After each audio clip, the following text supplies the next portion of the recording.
Hajipur Islamic media উম্মাহর স্বার্থে সুন্নাহর স্বার্থে কেরাত হামদ নাত ইসলামিক ভিডিও ওয়াজ মাহফিল প্রচার করে থাকে।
وقال تعالى في شأن حبيبه إن الله وملائكته يصلون على النبي يا أيها الذين آمنوا صلوا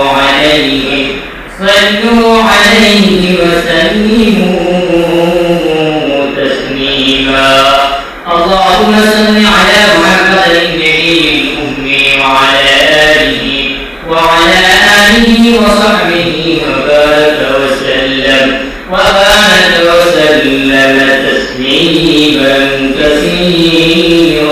كثيرا أما بعد معنى الذين سوالا كتشكر سيدي محمد الكريم ومن جمع جداد المائة وفي صديق المعالمة تعالى إذا ورسيلة جاهد ومشاعر في جيشين الخيرات شكر ذلك والحمد لله আমি আপনাদের সামনে এখানে আয়াতের কিছু অংশ তেলাওয়াত করেছি এবং আয়াতের তাড়াতাড়ি মদিনা সরকারের দোয়ালের হাদিস আপনাদের সামনে আমি পাঠ করেছি।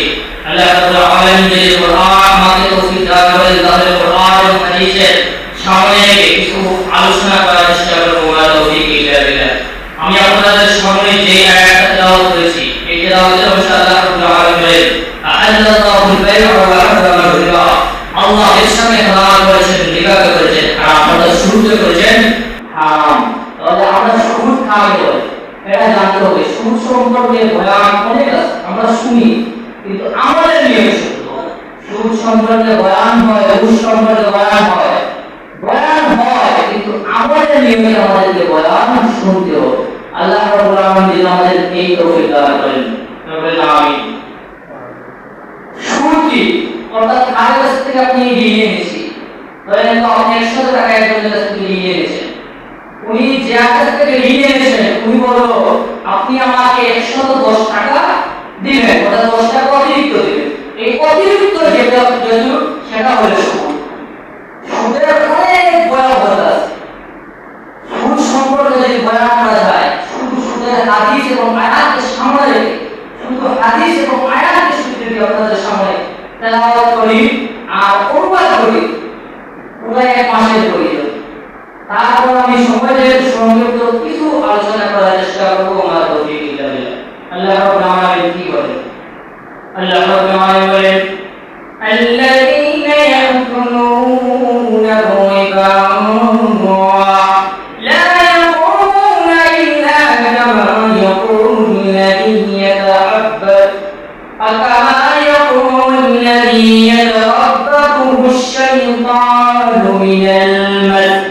ذلك بأنهم قالوا إنما البيع مثل الربا وأحل الله البيع وحرم الربا فمن جاءه موعظة من ربه فانتهى فله ما سلف وأمره إلى الله ومن عاد فأولئك أصحاب النار هم فيها خالدون.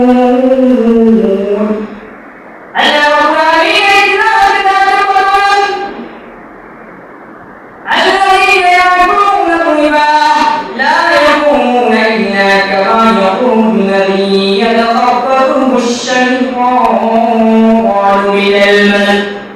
الذين يأكلون الربا جلسوا الخائف لا يقومون إلا كما يقوم الذي يتخبطه الشيطان من المس.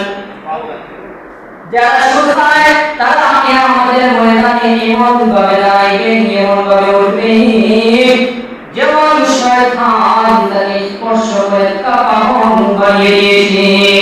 কিয়ামতের ময়দানে যারা সুদ খায় আল্লাহ রাব্বুল আলামিন সামনে তারা দাঁড়াবে অর্থাৎ এমন ভাবে দাঁড়াবে শয়তান যেন তাদেরকে স্পর্শ করে কাপড় বানিয়ে দিয়েছে। অর্থাৎ পাগলের অবস্থায় কিয়ামতের ময়দানের মধ্যে শুধু করে দাঁড়াবে।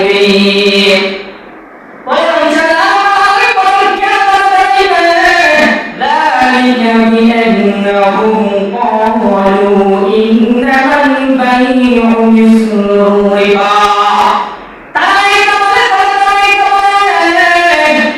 إنما البيع مثل الربا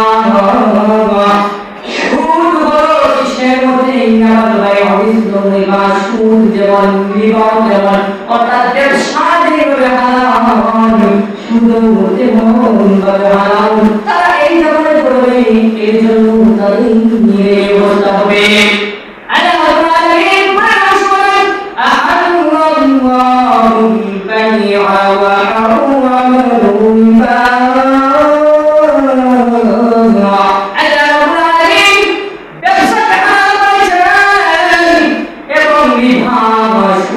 আল্লাহ রাব্বুল আলামিন হারাম করেছেন। এখন ব্যবসা কি একটা মুদির দোকান দিছে পাইকারি ভাবে মাল কিনছে সামান্য পরিমাণ লাভ করে তাই বলে ব্যবসা। টাকার বিনিময়ে টাকার লেনদেন যদি সমান হারে হয় তাহলে এটা হবে ঋণ। আর সমান থেকে যদি বেশি দেওয়ার প্রয়োজন হয় আর টাকা বাকি হয় তাহলে এটা হবে রিবা সুদ। আল্লাহ রাব্বুল আলামিন সুদ সম্পর্কে যারা সুদকে হারাম করে আল্লাহুল বাই'a ওয়া হারামাল রিবা। আল্লাহ সুদকে আল্লাহ ব্যবসা করেছেন হারাম, সুদকে করেছেন হারাম। এই কথা বর্ণনা করেন আল্লাহ রাব্বুল আলামিন আয়াতের পরের অংশে বলেন فَمَنْ جَاءَهُ مَوْعِظَةٌ مِّن رَّبِّهِ فَانتَهَىٰ فَلَهُ مَا سَلَفَ فَمَنْ جَاءَهُ مَوْعِظَةٌ مِّن رَّبِّهِ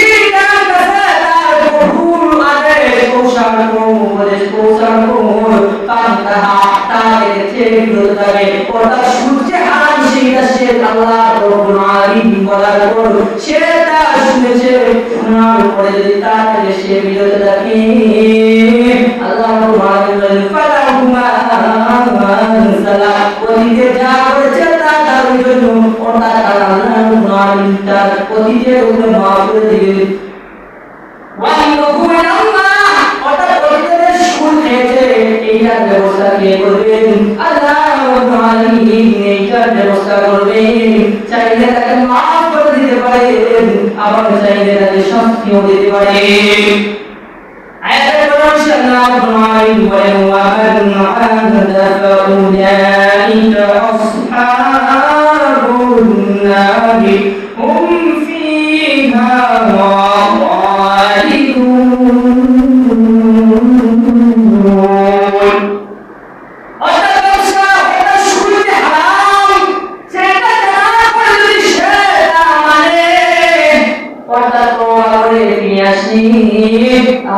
আল্লাহ তাকে মাফ করে দিতে পারেন। অবশ্যই যদি জানার পর সুবহান আবার তারপরে তাদের করে আল্লাহ রাব্বুল আলামিন বলেন ওয়া মান আদা ফাউলাইকা আসহাবুন নারি হুম ফিহা খালিদুন। আল্লাহ রাব্বুল আলামিন শুনতে বলেছেন হারাম তার সে জানার পরে বিরত থাকে কথা আর জানার পরে যদি তার আবার করে আল্লাহ রাব্বুল আলামিন তার শাস্তি সম্পর্কে বলেছেন ফাউলাইকা আসহাবুন নার তাদের রয়েছে জাহান্নামের আগুন হুম ফিহা খালিদুন। শুধু যারা জাহান্নামের মধ্যে চিরস্থায়ী হবে তারা একদিন নয় দুই দিন নয় চিরস্থায়ী জাহান্নামে আল্লাহ রাব্বুল আলামিন হুম ফিহা খালিদুন নারের মধ্যে জাহান্নামের মধ্যে তারা চিরকাল থাকবে যারা সুখ থেকে ফিরে আসবে না। আল্লাহ রাব্বুল আলামিন বলেন ইয়ামহাকুল্লাহু রিবা ওয়া ইউরবিস সাদাকাত। আল্লাহ রাব্বুল আলামিন বলেন ইয়ামহাকুল্লাহু রিবা ওয়া সুদি কারবার জামুই আল্লাহ রাব্বুল আলামিন নিষ্ক্রিয় করে দেন ধ্বংস করে দেন অর্থাৎ তার মধ্যে কোনো বরকত থাকে না বরং আসান থাকে। ওয়া ইউরবিস সাদাকাত সাদাকা দিলে আল্লাহ রাব্বুল আলামিন এই সম্পদের মধ্যে বরকত দান করেন।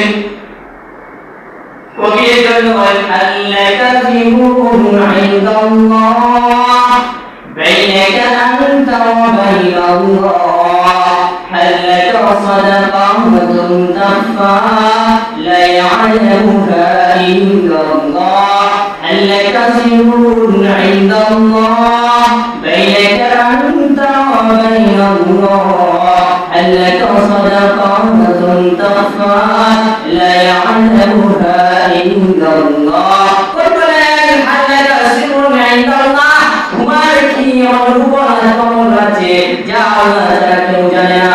হাল্লাকা সাদাকাতুন তাখফা তুমি কি এমন সাদাকা দিয়েছো মনের মধ্যে বাইনাকা আনতা ওয়া বাইনাল্লাহ যে সাদাকার ব্যাপারে আল্লাহ ছাড়া এবং তুমি ছাড়া দ্বিতীয় কোনো মানুষ জানে না। কাল কিয়ামতের ময়দানে এই সাদাকা তার জন্য নাজাতের ওসিলা হবে। আল্লাহ রাব্বুল আলামিন বলেছেন ইয়ামহাকুল্লাহু রিবা ওয়া ইউরবিস সাদাকাত। আল্লাহ রাব্বুল আলামিন সুদের আছে ব্যবসায়ের নাই কারবার হয় সামান বরকত স্থান সব কিছু আল্লাহ নিষ্ক্রিয় করে দেন। ওয়া ইউরবিস সাদাকাত এবং আল্লাহ রাব্বুল আলামিন সাদাকাতের মধ্যে বরকত দিয়ে দেন।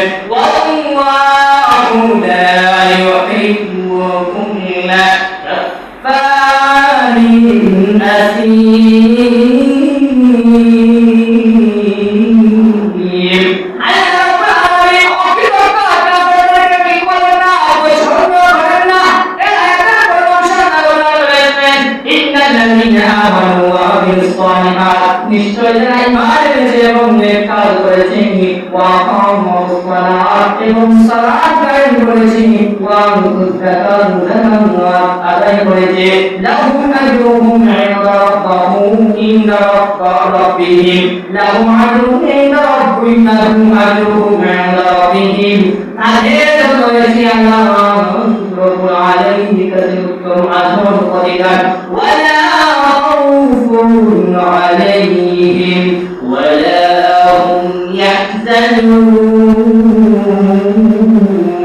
যারা কেমন করে সালাত করে যাকাত দেয় তাদের জন্য জান্নাত প্রদান উত্তম প্রতিদান ওয়ালা খাউফুন আলাইহিম। যারা কেমন করে সালাত কায়েম করে যাকাত প্রদান করে তাদের কোনো ভয় নাই ওয়ালা হুম ইয়াহজানুন।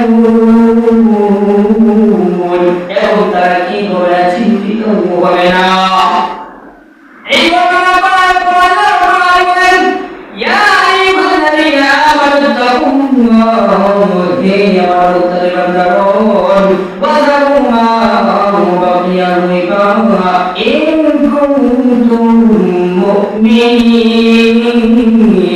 আল্লাহ রাব্বুল আলামিন এই আয়াতে বলেন, হে আমার মুমিন বান্দারা, তোমরা সুদে হারাম ছেড়ে দাও নাই, তাহলে তোমরা সুদে কারবার করেছো, তাহলে তোমরা কি করবা? আল্লাহ রাব্বুল আলামিন বলেন, ওয়াজারু মা বাকিয়া মিনার রিবা,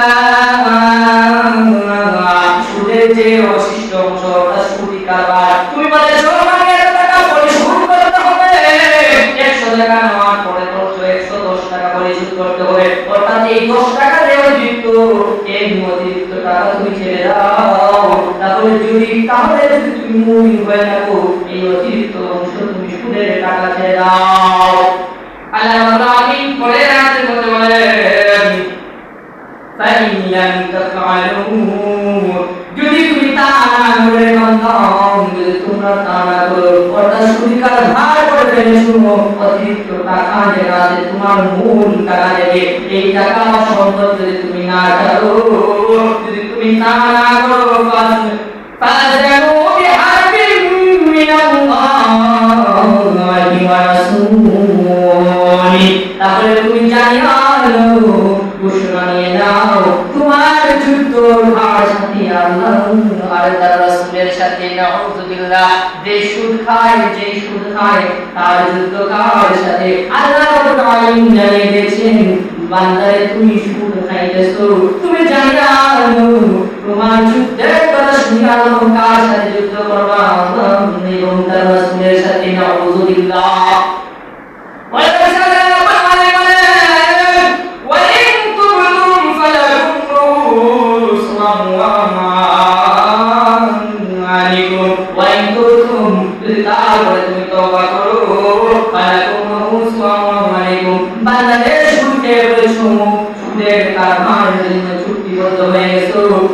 তুমি তওবা করে নাও, তুমি আর জীবনে কোনদিন নয় সুদ করবে না, সুদ খাও না, সুদের লেনদেন করবে না, তাহলে তুমি কি হবে?